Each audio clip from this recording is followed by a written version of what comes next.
Welcome to CXWise, where we share wisdom, insights, stories, and expertise from the world of customer experience. I'm your host, Nate Bennett, and you're about to hear real-world experiences and practical advice that will elevate your CX game no matter your title and no matter your industry. So, without further ado, let's get wise. My guest today is someone who has built, scaled, and led customer experience teams across the spectrum, from high-growth startups to Fortune 50 giants. Michael Bair is the founder of Bair Consulting and a customer experience executive with a track record of helping e-commerce and SaaS founders craft experiences their customers love and their teams are proud of. Michael has led customer success, support, inside sales, and QA across multiple industries. Whether he's stepping in as a fractional CX leader or driving short-term transformation, two things are constant: his belief in people-first leadership and a relentless focus on exceeding expectations. Michael, so great to have you on CXWise. Welcome, my friend. Yeah, thanks for having me, Nate. That was a lovely intro, so thank you for the Well, one of the things we like to do here at CXWise is define our terms right from the start. So I always ask my guests, what is your definition of customer experience? Yeah, so customer experience to me is the sum of all touch points that a customer has with a brand. That's kind of like the most general term of it. Yeah, I love it. What do you think are the biggest misconceptions companies have when implementing AI to improve customer experience? It really depends on like when, but if you're talking about in the very present time, I think one of the probably the biggest misconception is the plug and play nature of AI tools today. Specifically, if you're talking about a tool that will interface with customers, it is not plug and play. It really has to be managed like a human. And so if you had a team of humans, you wouldn't just like give them training and just say, okay, go do the job. I'll never check on you again. It needs to be managed, monitored, QA'd, adjusted, edited every single day. And so they are very far from plug and play. They are certainly infinitely more scalable than humans, but Sure. But still involve a lot of management. When you talk about, I love that you bring in, if you hired a bunch of people, you wouldn't just say, okay, go ahead. Yeah. I've heard you say that you only hire PhDs. Can you unpack that a little bit? Sure. Yeah. So my first job out of college, I had a leader who taught me this. He said we only hire PhDs, and so I've adjusted what he originally called it, but it stands for passionate, hungry, and driven. My kind of core belief is that you should hire for potential and for drive and motivation way more than skills, experience, college degrees. And so, yeah, I've built my career by, trying to hire, particularly into CX roles, recent college grads that I just feel like have really high internal motivation, really hard drive. They're the people that ask you about promotions in the interview. They ask about taking on more work every single day. They're very goal oriented. They usually come from sports backgrounds or something competitive. So you can kind of, there's some things, there's a very, very tangible things you can interview for to find those. And so, yeah, I think over 20 years, that served me really well. As you walk about in your day, go to get coffee, sit down at a restaurant, are you always on the lookout for like those people who have that special sense of customer experience? Because you can always feel it. It's one thing to have like, oh, that was it was a fine experience, nothing wrong happened. Yeah. But you can always sense that person that has that sort of sixth sense of customer experience. And in a different life, when I was in hospitality, I would often give those people my card. Yeah. And say, please contact me if you're ever like, that was extraordinary what you did. Yeah. Please contact me if you're ever looking for a change of, Yeah, that's really good. or whatever. Yeah. Do you do the same thing? Are you looking out for those people?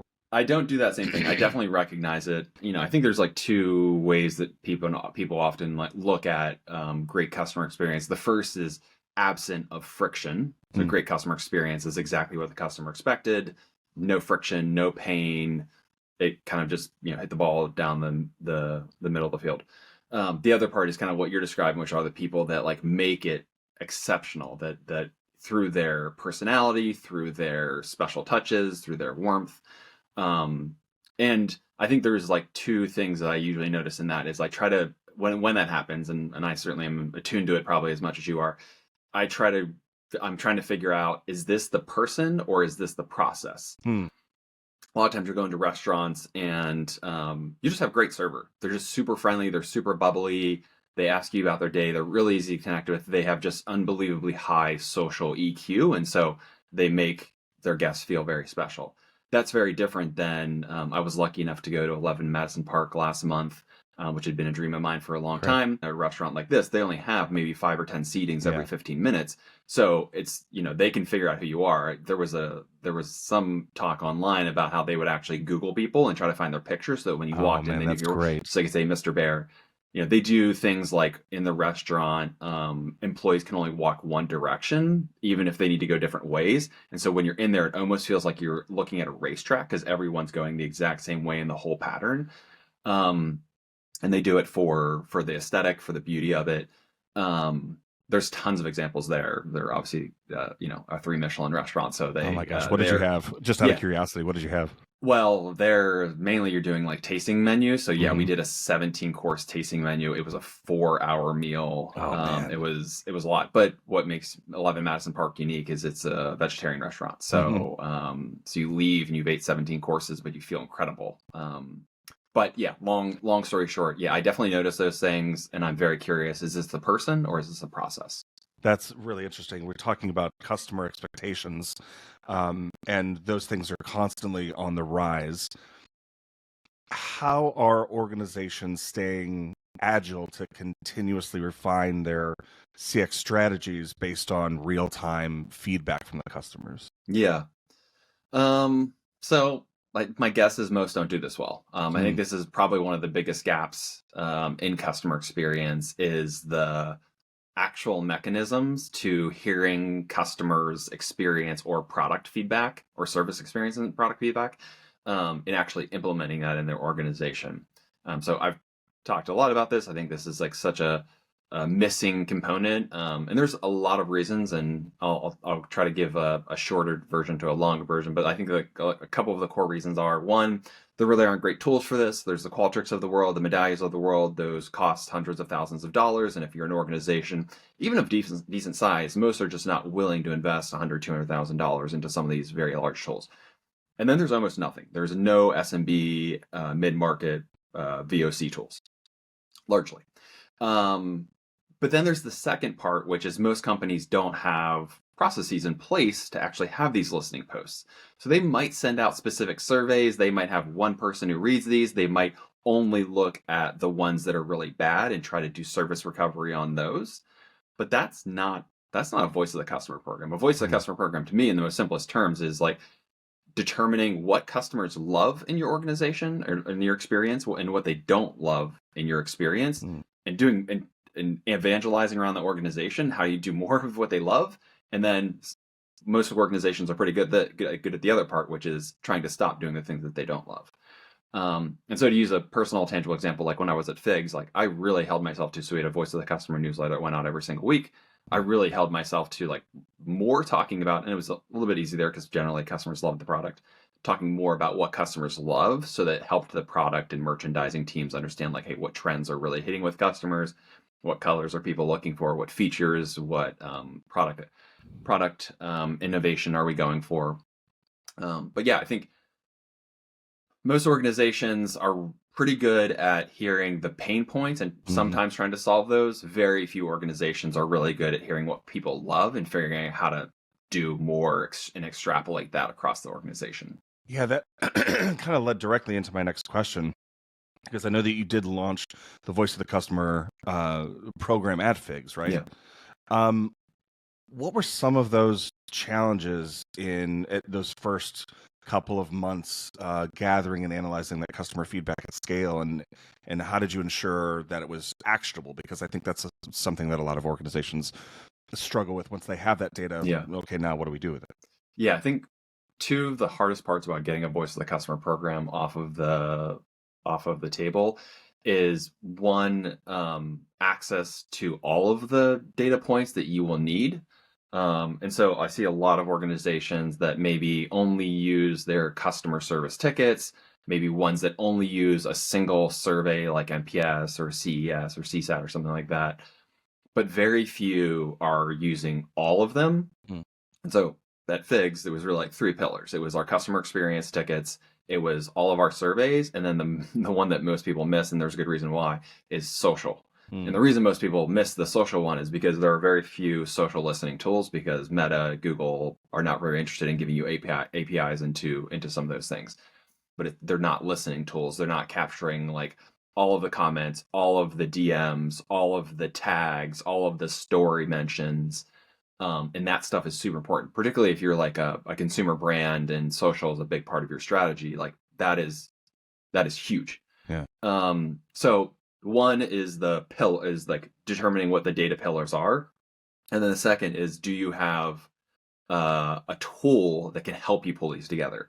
So yeah, there's just a lot of organizations that don't even have BI tools yet, and these aren't like crazy small organizations, but yeah, I've seen organizations that do 50 million, $200 million in revenue on the e-commerce side still don't have BI tools. Wow. And so, if you're not using like a Looker or a Chart.io or a Mode or, Yeah. obviously the bigger organizations will use Tableau and stuff like that. It's really hard to do voice of the customer work just out of spreadsheets. And so you end up being very anecdotal, and that's why those voice of the customers programs don't really work, is because everyone kind of just knows they're just super anecdotal. They're not representative of all of the pillars of all of the channels that someone's hearing. And so those are usually two roadblocks that people run into. Can you think of any examples of companies that you've seen using customer feedback to fuel their AI strategies and enhance their customer experience? Yeah, I mean, specifically with AI strategies, and most most of the AI tools do build in like pretty strong feedback mechanisms. And so intents are like great ways to start like reading voice of the customer data. So of all of the AI tools that I've looked at, so I mean, just to be clear, like AI, like chatbot, customer facing tools, almost all of them have some kind of like, I would say like VOC tool, like they're doing Right. some kind of sentiment analysis. But this exists in the survey tools. Like Yappo is a really good example of a tool that has, as product reviews are coming back in, it can summarize them using AI and give you recommendations for things that that you might not be seeing. Again, socials kind of a different challenge because of the API access.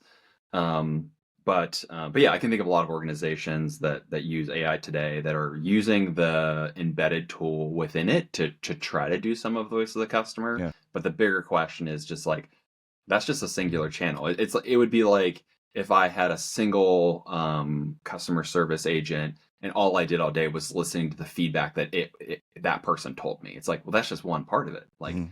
you've got to have, it falls flat. Like, I think any good leader is going to know, like, if you're only telling me about what the customer service team is hearing, or you're only telling me about this NPS survey, or you're only telling me about the comments that you read on social, you're missing this huge piece of the pie. Sure. And then the other side of it is the proactive customer service, right? Where AI anticipates issues before they happen. Do you think that we're getting to the point where that's just standard across the board, and is that going to be challenging for companies to integrate that into their customer experience strategies? Yeah, I personally don't know that one. Maybe I don't work with organizations big enough that are doing Yeah. that yet. Maybe the Fortune 500 are trying to do more of that. I would be very curious to see how accurate that is and how successful that is. Yeah. But of the organizations that I see, I think most of the AI applications today are in that kind of voice of the customer sentiment analysis, and some of the tools, like most of the tools have that embedded now. Or they're looking for customer facing tools that can help resolve customer issues.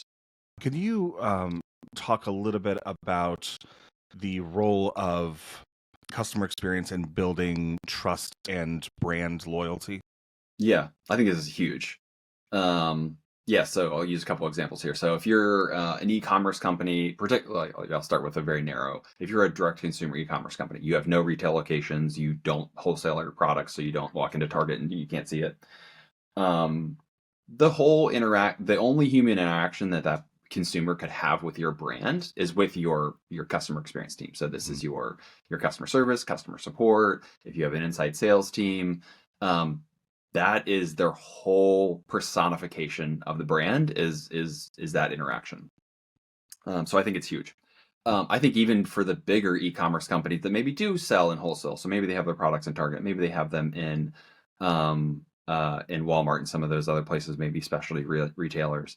Um, you know, those interactions that they're having when they need to have an issue resolved, and some of this is through human assisted support, some of it's through machine assisted support, are just so massive into building trust because consumers want to know that if they have something go wrong with the product, with the tool, the service, whatever it is, that they're going to be able to get the issue resolved, and that's how you drive retention. This happens in customer success too. So the other part of my consulting, I work with e-commerce companies, then I work with SaaS businesses. Is that same thing in customer success? So I buy a tool from a company because I think it's going to do X, Y, and Z to me. The support and the customer success that tool gives me, because very few tools are so user friendly. You know, the Canvas and Notions of the worlds that are very they're almost like B2C tools. Those are rare. Like most of if you think about the SaaS tools that you use, they are not always super intuitive for a variety of reasons. And so the support and the customer success that you offer customers there is really like how you build the trust with the customer that like, hey, as problems come up, I can easily get these resolved. As new challenges come up, I can easily get these resolved. As new use cases come up, I have someone that I can partner with to try to think about how we can use the tool differently. I consult for a a software company that is really working with a specific segment of the industry that's just going through a lot of challenges right now due to tariffs. And just to see how they are using their customer success team to really like be a resource for their customers has been really, and this isn't a tariff tool, this isn't a logistics tool, it's not supply chain, but just the thoughtfulness that they've given to how they want to use their success team to be there for customers and to be a resource for them is how you drive trust, is how you drive loyalty. Can you talk a little bit more about what they're doing, like how they're specifically implementing their success team? Yeah, so it's putting resources, to start putting resources out for publicly available sources. So, so this specific issue is very challenging. Tariffs policy are so changing every single day. There's new news depending on what category you're in, depending on what category you're in this specific product and like where the country of origin was and like where it was assembled. Like it's very complicated. And so they've done a really good job of like building, kind of like hubs for this. I think this is actually similar to like what we saw during COVID. And I'll tell a personal example after that, but like putting together like Central Hub's website that has just a collection of like what they feel are like trusted sites, trusted resources people can use to stay up to date on some of these tariff things. And then also kind of arming the customer success team with that information so that as they're going into conversations with customers during onboarding, quarterly check-ins, whatever it is, that they are prepared for those conversations and know like how to approach those with customers. Again, not to position themselves as tariff experts or supply chain or logistics experts, but to say we have these resources. Here's how I can help you. Maybe get the answer to the question. It's like, how can I help you get the question or the answer that maybe I can't answer? To use a very like personal example, I was working at a software company called Service Titan back in 2020, whenever COVID started. And that was huge. If you remember the early times of COVID, so that company builds software for the trades. So these plumbing, HVAC, electricians. So those jobs could not stop. Like they had to go in to people's homes and businesses and provide those essential services. And I think Service Titan did a phenomenal job of building both like immediately kind of pivoting the product to start to serve some of the use cases, but also having resources in place. And we had a whole customer success motion to start getting those resources out to our customers to make sure that they had an additional trusted partner that's helping them through these challenging times. Oh man. You've done so much in this space of customer experience. You've had so much wisdom in your time, and I'm wondering if you could share like one piece of advice to companies looking to make a lasting impact on their customers, what would that one piece of advice be? Yeah, I Can always you boil it down to just one? yeah, I You always can also struggle give with us this five one. if you want. I guess like the way I've always thought about this question is like what yeah, I've been really, really lucky in my career to work for a couple really successful companies. And the thing that I noticed there different in Figs and ServiceTitan, and some of the last two were, I think, the best examples of this, was being customer obsessed, customer centric, whatever term but like, if my piece of advice is hire leaders who love customers. Mm. Because if you don't, and I do, like I think this is like I can boil my career down to a couple of different things, but I'm just like, if I've had a couple people tell me, it's like it's so clear that you are for the customer. You're for the customer first, the business second, the employees third, but it's always clear that you're for the customer. And so if you don't have people that love the customers, love the use cases that they're solving, and they're in it for other things first, I think the customers feel that, and they can tell when a business is clearly for them and a business that's not for them. And so I think a lot of particularly like founders, early employees, they fall in love with the market, or maybe they fall in love with the solution to a problem. But the most important thing is falling in love with the customers and their lives and their problems, so that as your product or service evolves, it's very clear that you're for them. I love that. Can you think of, excuse me, can you think of the last time you had a truly like wow moment in customer experience where it wasn't just frictionless, but like, I mean, we were just talking about some, but I wonder if there's like Dan Gingiss talks about the little tiny details of a takeaway. No matter where you are, if it's a restaurant or a hotel or something little special and creative that they've done that's gone out of their way to make a little wow moment for you. And I'm wondering if you can think of something like that. Well, I used 11 Madison Park already, so I will use it one more time, but then I will think of another one. One of the things that 11 Madison Park does at the end of your meal is they give you a small glass jar of granola. Oh my God, that's exactly what I'm talking about. Yeah. And it's for the next morning. So the next morning you wake up, you remember this incredible meal that you had there, but it's not over. Like you walk out of that restaurant. Most places you walk out of their restaurant and that's it. The meal, the experience is over. But they've extended the experience to the next morning, because the next morning you pull out this jar. The granola is great.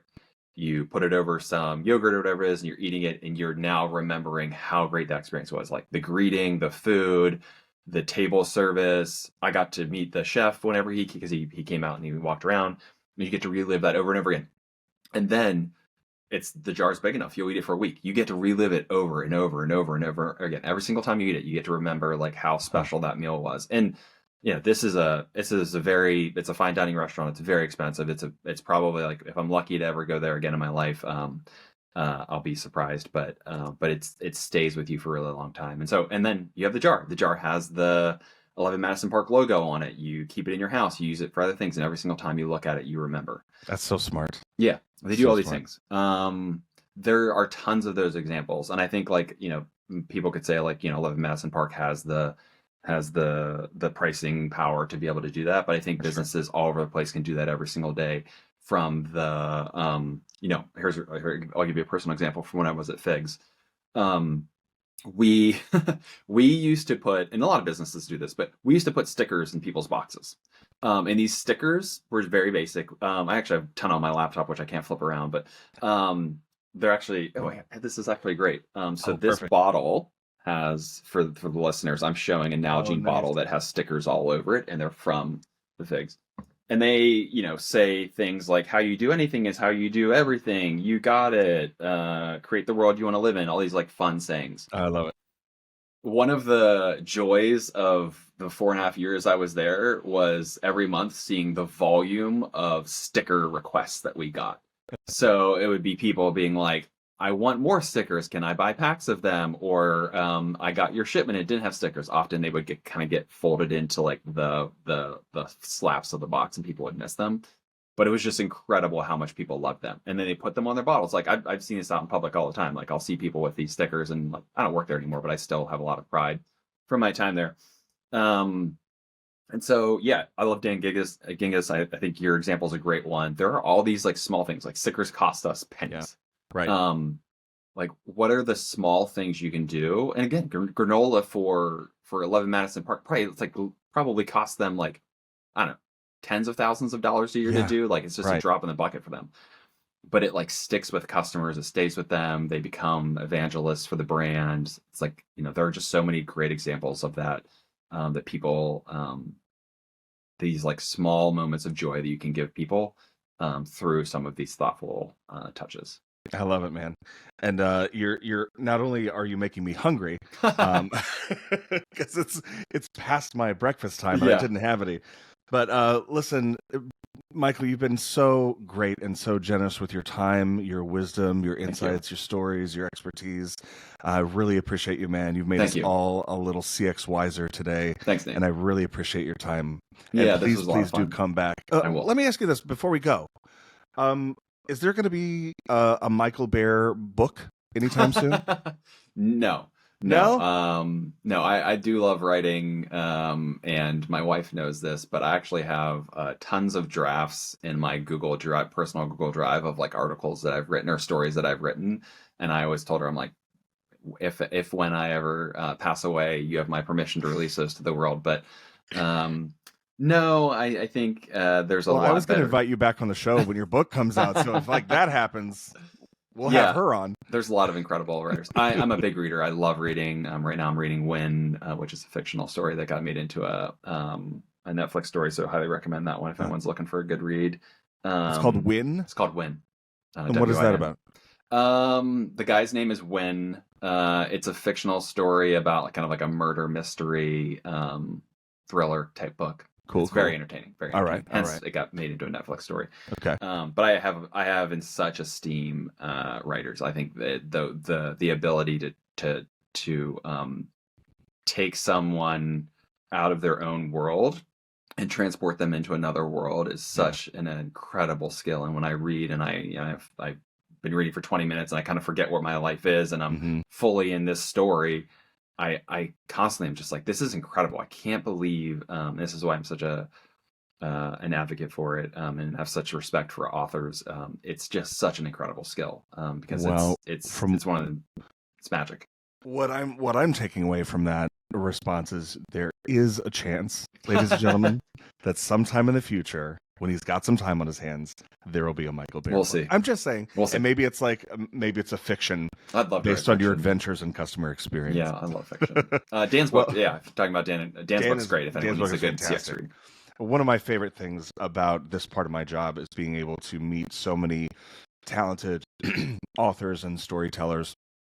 And man, it's just like being able to immerse myself in sort of their thinking and their philosophy has just been revolutionary and rewarding to me. So that's great. And I certainly am adding you to the greats. So thank you, Michael. I really appreciate your time, man. Thanks, and I can't wait to talk to you again soon. Yeah, appreciate it. Thanks, everyone. Thanks, man.